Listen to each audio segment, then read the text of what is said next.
the thing is, what we're talking about, going back to that 5% study that was done through computer modeling, a Japanese study, a little bit of extra range makes a big difference.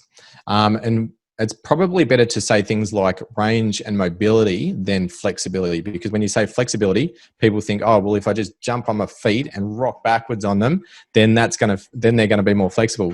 And yes, they will be more flexible, but you might cause a lot of damage, particularly if you have stiff feet to start with. So you might just be tearing at the ligaments of your feet, and once you've stretched the ligaments, you've created instability.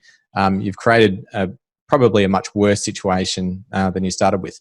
This is the juxtaposition of things that you need from a human performance perspective for triathletes, because running on land, you increase performance through stiffness, and then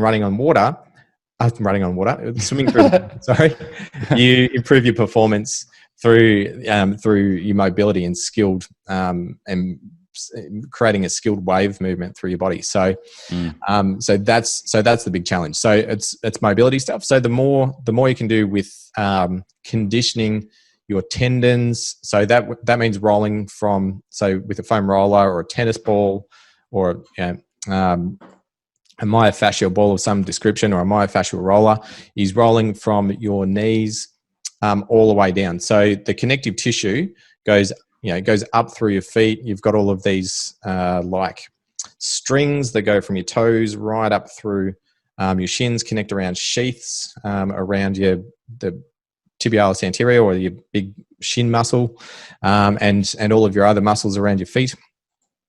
Which is also an internal rotator, which is also is a big part of how you internally rotate your feet, which is a big part of how you hold your feet to create propulsion in the water as well. So you need to do control work where you're controlling what your feet are doing. So really simple stuff. So with our swimmers, what we do is just circles in, circles out, and pull up as hard as you can and push down as hard as you can. So if you do that, are you able to pull down the share screen? Because I don't know if I'm recording this, it might not get you showing that motion. So okay, so just showing it with my hands. So if you're doing circles out with your feet, and you're creating as much dexterity as you can through to your toes. So you're trying right through your foot. Say that's the back of your foot. You're trying to bend your foot backwards. You're trying to rotate right up, right around, push down as hard as you can, and push up. Now, for our stiff-footed friends, they're going to start cramping probably within about 10 reps.